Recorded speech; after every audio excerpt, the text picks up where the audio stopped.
The Justin Fields experiment in Chicago could be coming to an end, and it wasn't pretty. Going into the 2021 NFL Draft, the Bears held the 20th pick in the first round, and after watching 3 QBs get drafted in the top 3 picks, the Bears knew they had to trade up if they wanted to get in on the QB sweepstakes.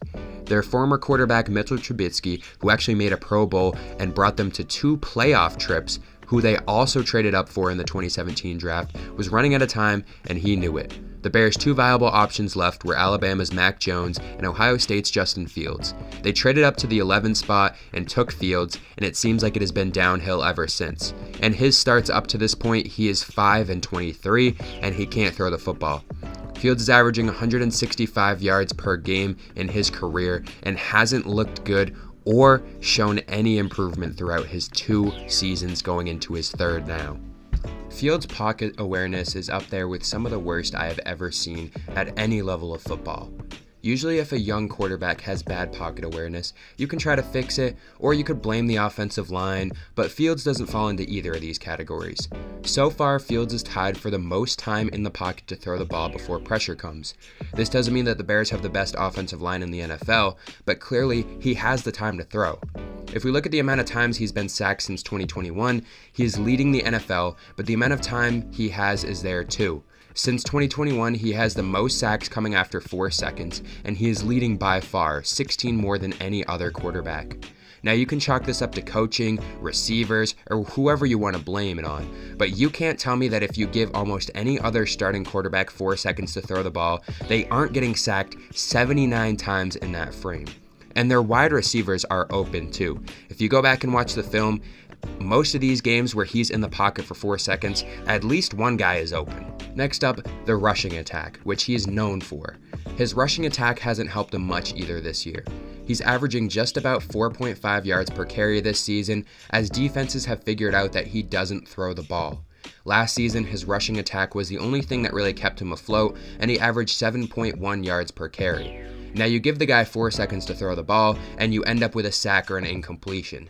The reason he has success before was that once he started to run, the passing game opened up. Once teams blitzed and he got out of the pocket, he could find a throw. Now he can't run, which means he doesn't get the confidence to throw either, and he's trapped in the pocket all game, where we have seen that he can't perform well.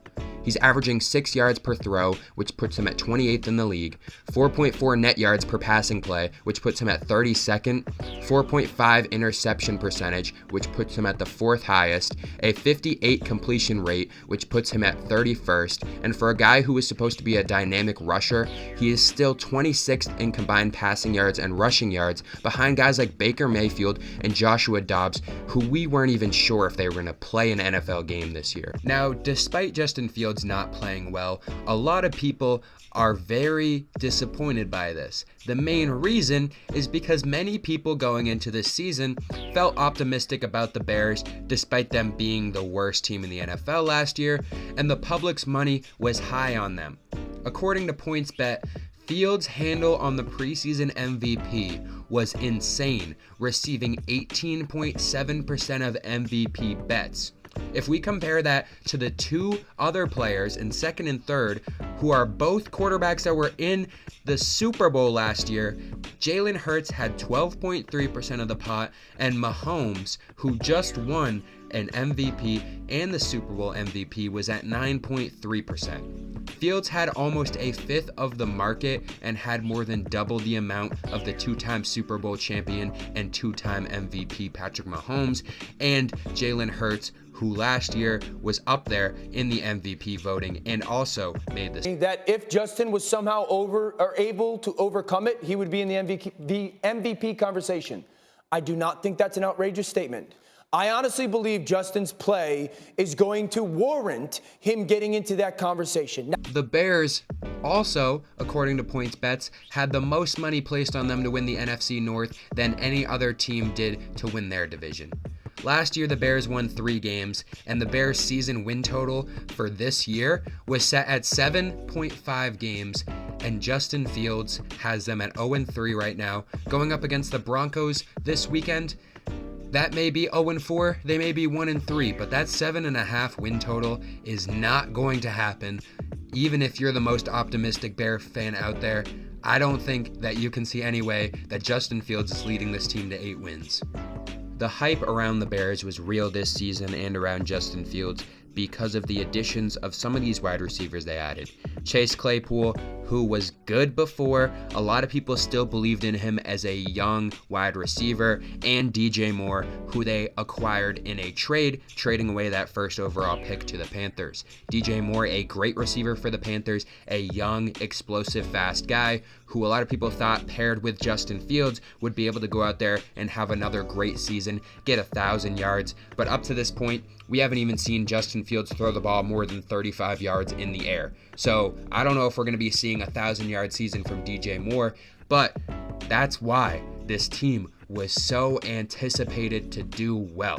A lot of people had a lot of money on the Bears, not even to make the playoffs. There was money put into that, but Justin Fields had a lot of people convinced that he was going to go out here this season, improve with these targets, and it just has not happened yet.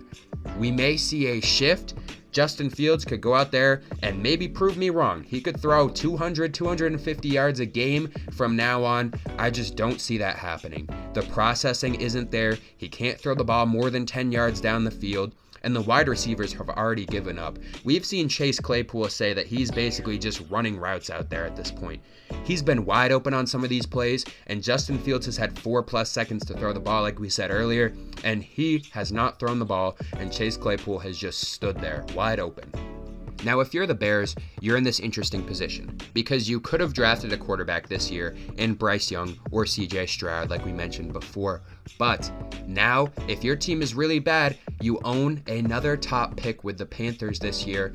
I don't think the Panthers are going to be that great, so you could have 2 top 10 at least picks.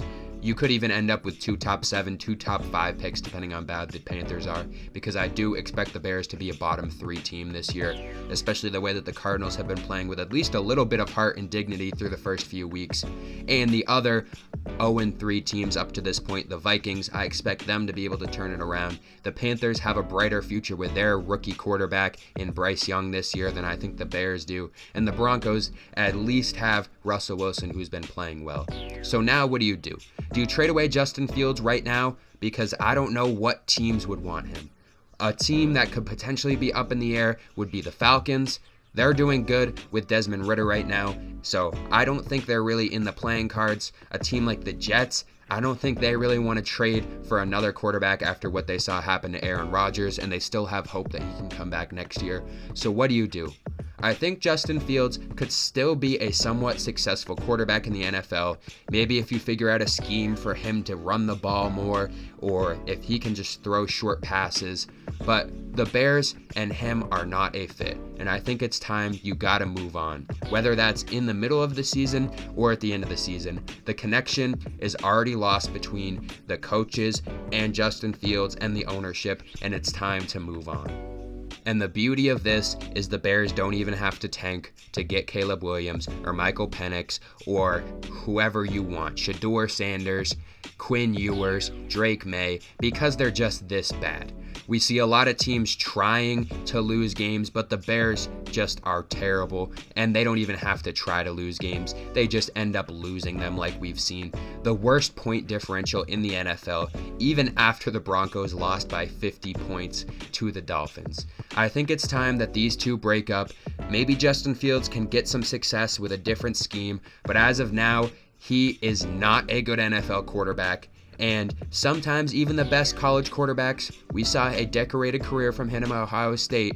The NFL is very different from college, and now we are seeing